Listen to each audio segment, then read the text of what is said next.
Pengurus yang saya hormati, Bapak RW, Bapak RT, alim ulama, tokoh masyarakat, cerdik pandai, Bapak-bapak, ibu-ibu, orang-orang tua yang saya muliakan, hadirin hadirat yang semoga kita semua senantiasa dirahmati oleh Allah, amin ya rabbal alamin.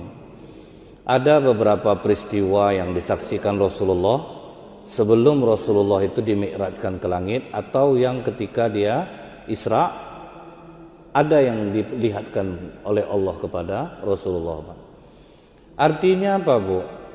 Islam ini bukan hanya kita kalau udah sholat kita pasti aman bisa masuk surga, tidak. Salah satu contoh yang dilihat Rasulullah dalam beberapa hadis apa, Pak? Rasulullah melihat ada orang di neraka, kukunya dari tembaga, kemudian mereka mencakar wajah dan dada mereka sendiri. Dia kesakitan, Bu, tapi dicakarnya terus, Pak. Maka Rasulullah SAW bertanya kepada malaikat Jibril, wahai Jibril, ini atas dosa apa mereka kok sampai seperti ini? Kata malaikat Jibril, inilah orang yang dia di dunia itu suka bergunjing, Bu. Nah, ternyata banyak orang sholat masih hobi gunjing, Pak. Jadi belum juga selamat. Jadi Rasulullah memang menjemput perintah sholat, cuman diiringi Allah, Pak, dengan akhlak yang seharusnya dimiliki oleh orang sholat. Karena dalam Islam ini aktsaru ma yudkhilun nasal jannah taqwallah wa husnul khuluq. Yang banyak membuat orang masuk surga itu takwa kepada Allah dan baik akhlaknya. Rajin betul kita sholat, akhlak buruk tidak bisa masuk surga, Pak. Nah, jadi ini yang dilihat Rasulullah, gambaran orang yang mencakar mukanya dan dadanya dengan kuku dari tembaga karena dia suka bergunjing. Kata Rasulullah apa, Bu? Al-ghibatu asyidda minaz zina.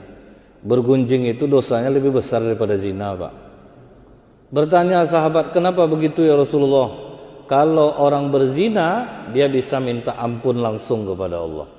Tapi kalau orang bergunjing, dia mesti minta maaf dulu kepada orang dia gunjing, baru tobatnya diterima oleh Allah.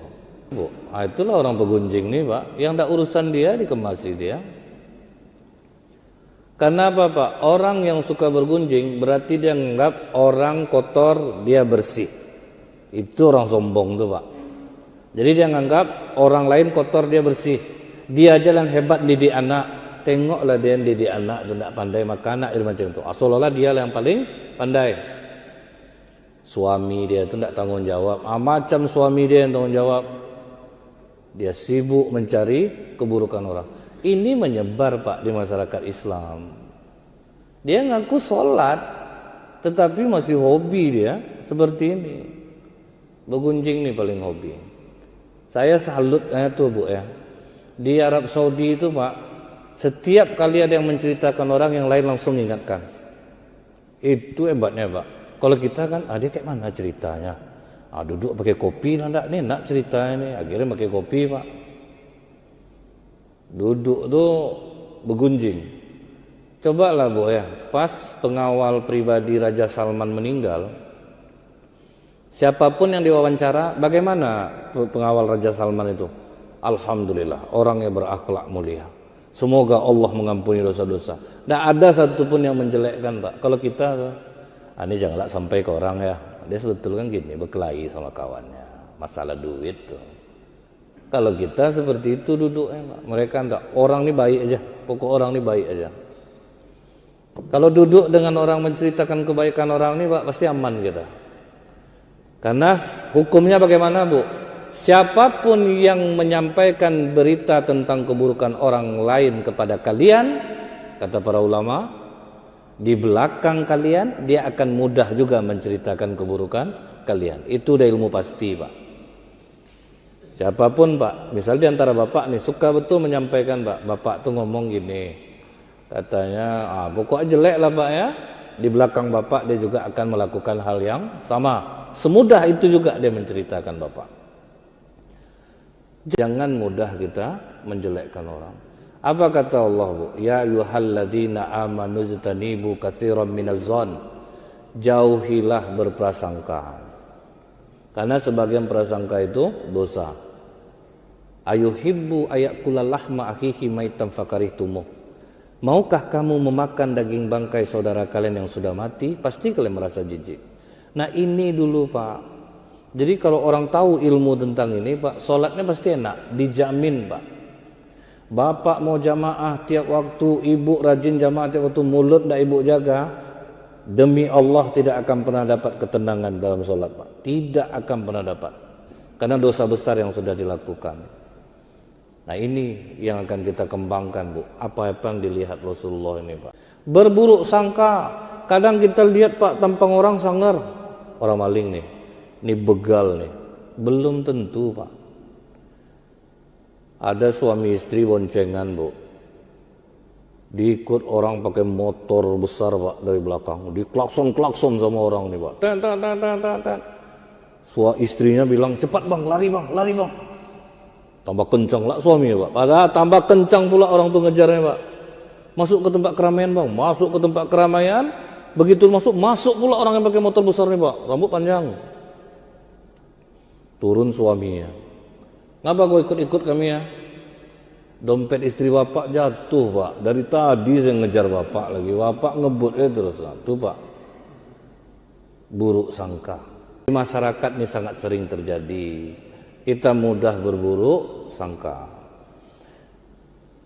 Ini yang dilihat Rasulullah Bu ya, orang mencakar mukanya, kuku dari tembaga, itu hukum orang di neraka, orang yang suka bergunjing. Hati-hatilah Pak, kalau ingin mendapatkan kenikmatan ibadah, jaga-jagalah mulut tuh Bu. Ini kadang Bu ya, ibu-ibu majelis taklim nih, kadang dikasih tahunya kami itu, Ustaz nanti ceramah setengah jam aja Ustaz. Apa gitu Bu, kami mau menjenguk suami kawan sakit. Nah, diumumkan lah Pak sama ibu nih. Selesai ibu nih ngumumin, tentu yang jamaah nanya, suami siapa sakit Bu? Suami ibu itu ngapa Bu? Itulah. Nah, akhirnya gosip jadinya Pak. Nggak jadi jenguk orang sakit tuh Pak. Habis ceramah tuh balas sebentar Bu, duduk dulu rupanya Pak. Panjang-panjang mulutnya Bu. Dia keahlian perempuan nih Bu dalam menggunjing tuh, suara ndak dengar Pak, tapi bisa paham dia sama dia Pak. Pakai isyarat aja. Tapi paham dia Pak. Macam mana caranya tuh Bu? Saya bingung juga tuh. Dia Bu bergunjing nih, bukan ibu-ibu aja, kami ini pun sama aja Bu. Bapak ini bergunjing gaya aja yang beda. Kalau bapak agak elegan sedikit Pak, kan? Kadang ini virus corona nih dilepaskan senjata biologi ini nampaknya. Kan inilah gaya tuh Pak ya. Banyak ahli virus sekarang Bu. Pokoknya semenjak kejadian ini, tahu Bapak enggak Pak? Ada yang pantas kita syukuri dari kejadian ini Pak. Yang pertama, orang jadi bersih jadinya Pak. Tiap sebentar nyuci tangan. Kan Bu ya, sampai lupa nyuci kaki kadang dia. Kaki hitam Pak, tangan bersih. Kemudian apa lagi Pak? Diskotik kosong, karaoke kosong, tempat judi kosong Pak. Jadi ada hikmah di balik ini Bu. Jadi tidak semuanya ini duka Pak. Cuman kalau Allah menurunkan azab, semua kena. Mau yang baik, mau yang jahat, rata kenanya Pak. Ini bagus antisipasi kita nih Pak. Pokoknya waspada itu penting Pak. Menganggap remeh jangan. Karena ini bukan sembarangan nih. Kemudian apalagi yang dilihat Rasulullah?